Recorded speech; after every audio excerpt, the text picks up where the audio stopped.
Thank you all so much for coming. ரொம்ப சந்தோஷமாக இருக்குது உங்களெல்லாம் இங்கே பார்க்குறது. ஈவெண்ட் உள்ள ஸ்டார்ட் ஆக போகுது. ரொம்ப சரியலாக இருக்குது.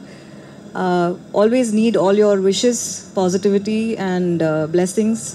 Thanks to all the press who are here today. Wish us good luck. Thank you. அதுக்கு இன்னொரு ஃபங்க்ஷன் இருக்குங்க. இன்னைக்கு star of the show is Rahman sir. So அவரை மட்டும் செலிப்ரேட் பண்ணலாம், மியூசிக்கை செலிப்ரேட் பண்ணலாம்.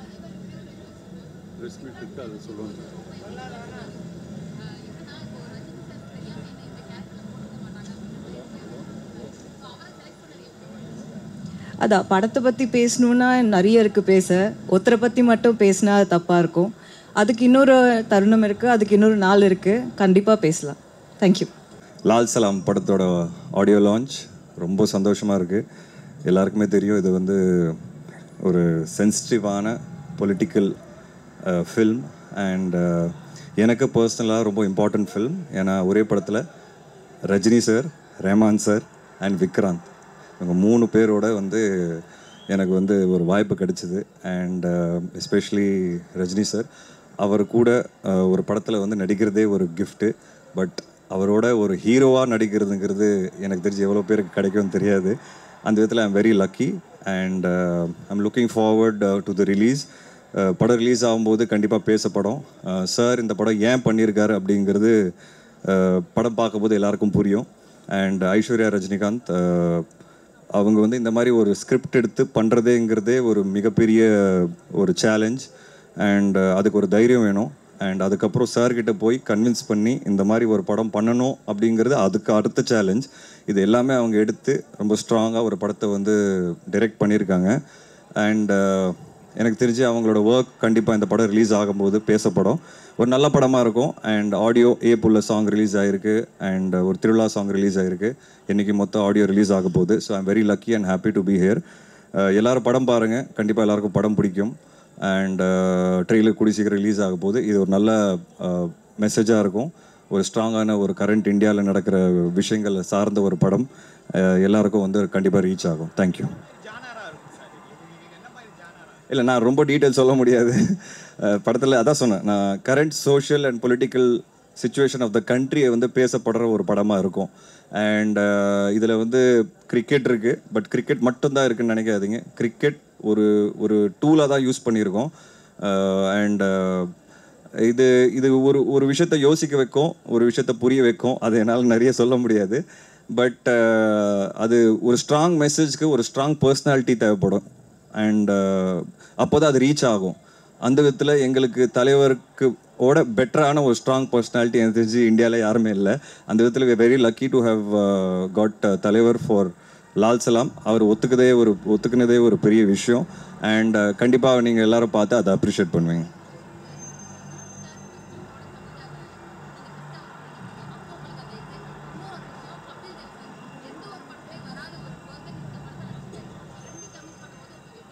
இல்லை அதான் எது கடைசி என்ன கேட்டீங்க? ஓகே. ஸோ அதான் கிரிக்கெட் தான் என் லைஃப். கிட்டத்தட்ட 15 வருஷம் 12-13 வருஷம் ஆடி இருக்கேன். கிரிக்கெட்னால நிறைய நல்ல விஷயங்கள் நடந்திருக்கு. ஜீவா என்னால் வந்து ஒரு வெண்ணிலா கபடி குழு படத்தில் வந்து ஒரு ஸ்போர்ட்ஸ் மேனாக தான் பண்ணதுக்கு காரணமே நான் ஒரு கிரிக்கெட்டருங்கிறது தான். அதுக்கப்புறம் சிசிஎல்ல நிறைய விளையாடணும், ஃப்ரெண்ட்ஸ் ஆனோம். ஸோ நிறைய கொடுத்துருக்கு கிரிக்கெட் எனக்கு. ஸோ என் லைஃப்பில் ரஜினி சாரோட நான் நடிப்பேன் அப்படிங்கிறது நான் நினச்சி கூட பார்க்கல. ஒரு ஹீரோவாக நடிப்பேன் அப்படிங்கிறது எனக்கு கனவுல கூட வரல. அது உண்மையாகவே ஃபஸ்ட் டைம் கமிட் ஆகும்போது எனக்கு ஒரு நிமிஷம் புரியல. என்ன ரஜினி சார் இவ்வளோ நேரம் நம்ம படத்தில் பண்ண போகிறாரா அப்படிங்கிறது எனக்கு பயங்கர எக்ஸைட்மெண்ட்டு. அண்ட் நான் பெரிய தலைவர் ஃபேன். அண்ட் அதே படத்தில் கிரிக்கெட்டும் இருக்கிறதுங்கிறது எனக்கு எப்படி சொல்கிறது, உங்களுக்கு லைஃபே வந்து ஒரு கம்ப்ளீட் சர்க்கிள் வந்த மாதிரி ஒரு ஃபீலிங் இருந்தது. அண்ட் அகெயின் நான் திருப்பி விக்ராந்த் பேர் எடுக்கிறேன். ஏன்னா விக்ராந்த் நானும் ரொம்ப க்ளோஸ் ஃப்ரெண்ட்ஸ். நிறைய வாட்டி வந்து படம் ஒன்றா நடிக்கணும்னு ஆசைப்படுவோம்.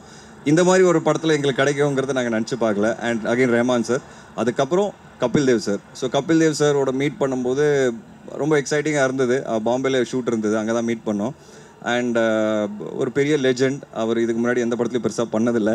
அண்ட் இந்த படத்தில் பண்ணியிருக்கிறாரு, ஒத்துக்கிட்டாரு, ரஜினி சாருக்காக ஒத்துக்கிட்டாரு. அண்ட் அதை நீங்கள் பார்க்கும்போது ஸ்க்ரீனில் அதை ஜஸ்டிஃபை பண்ணுவோம் ஏன் அப்படிங்கிறது. ஸோ கதையில் நிறைய நிறைய விஷயங்கள் இருக்குது. அது என்னால் கதை பற்றி பேச முடியாது இப்போது. அண்ட் கண்டிப்பாக இந்த படம் வரும்போது இந்த படம் தானாக பேசும். Okay, thank you. எல்லாருக்கும் வணக்கம்.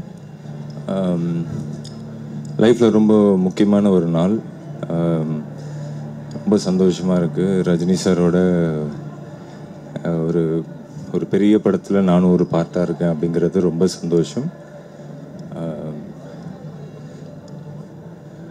இந்த படத்தில் வந்து ரொம்ப இது வந்து ஒரு 30 நாளுக்கு மேலே வந்து ரஜினி சாரோட ஒர்க் பண்ணி அவர்கிட்ட இருந்து கற்றுக்கிட்ட விஷயம் இதெல்லாம் வந்து மறக்கவே முடியாது.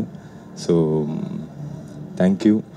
பெரிய Lyca productions, A R Rahman sir, இதெல்லாம் வந்து கனவுல கூட நினச்சதில்லை நான் இவங்களோடலாம் ஒர்க் பண்ணுவேன் அப்படின்னு. ஸோ ஐஸ்வர்யா மேம்க்கு ஒரு பெரிய நன்றி, லைக்கா ப்ரொடக்ஷன்ஸுக்கு ஒரு பெரிய நன்றி. தேங்க்யூ.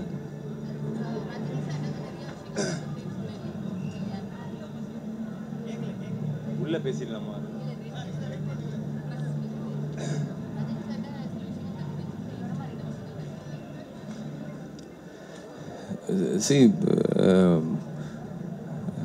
ரஜினி சாரோட டெடிக்கேஷன், அதுக்கப்புறம் அவரோட என்கரேஜ்மெண்ட், இது எல்லாமே வந்து பெரிய ஒரு பூஸ்ட். ஏன்னா நம்ம வந்து வாழ்க்கையில் ஏதோ ஒரு பிலீஃபை நம்பி சரி நம்மளும் வந்துடுவோம் அப்படின்ட்டு ஓடிக்கிட்டு இருக்கோம். அந்த நேரத்தில் வந்து கடவுள் கொடுத்த பரிசாக இந்த படம் கிடச்சிது எனக்கு. அப்படி தான் நான் இந்த படத்தை பார்க்குறேன். ரஜினி சார் வந்து என்கிட்ட நிறைய பேசியிருக்காங்க. பட் அதெல்லாம் வந்து எப்படி சொல்கிறது,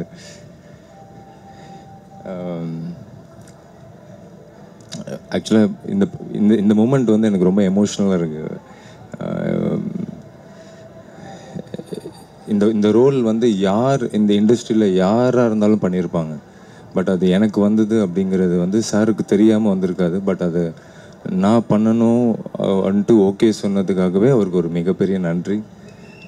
மற்றதை நான் உள்ளே பேசுகிறேன். ஒரு எமோஷ்னலான டே.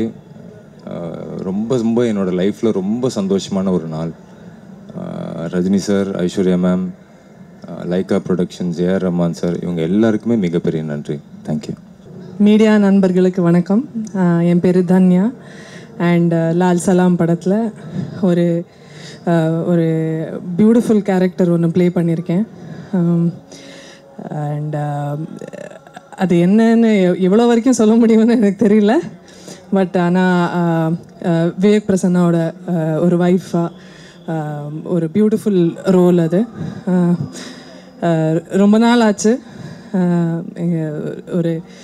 இந்த மாதிரி ஒரு அழகான ஒரு ரோல் கொடுத்ததுக்கு ஐஸ்வர்யா மேமுக்கு நன்றி. Thank you so much. இந்த ரோல் என்னால் பண்ண முடியும்னு நினச்சதுக்கு தேங்க்ஸ். அண்ட் இந்த வாய்ப்பை நான் மறக்கவே மாட்டேன். ஏன்னா இது ரொம்ப ரொம்ப ஸ்பெஷல்.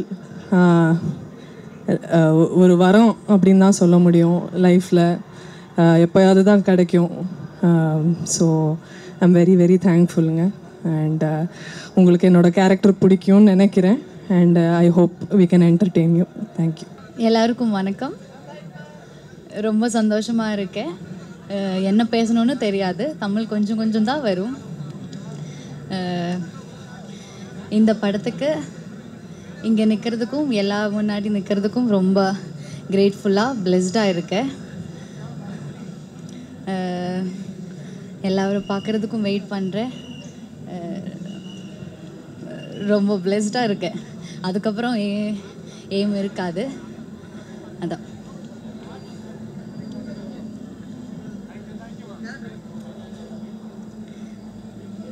எல்லாருக்கும் ஃபிலிமில் வந்து எல்லாருக்கும் பிடிக்கும்னு நினைக்கிறேன்.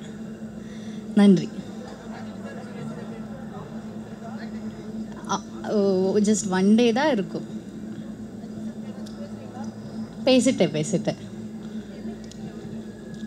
சார் தான் ஃபஸ்ட்டு கூப்பிட்டேன். எனக்கு வந்து கொஞ்சம் பயமாக இருக்குது, எப்படி பேசணும் என்ன பேசணும்னு தெரியாது. பட் சார் தான் ஃபஸ்ட் கூப்பிட்டேன். சார் டோல் தட் எல்லாமே சூப்பராக இருக்குது. சார் தான் ஃபஸ்ட் சொல்கிறேன். சாங் பார்த்துட்டேன், எல்லாம் சூப்பராக இருக்குன்னு சொல்லிட்டு ரொம்ப சந்தோஷமாக இருந்துச்சு. அப்படி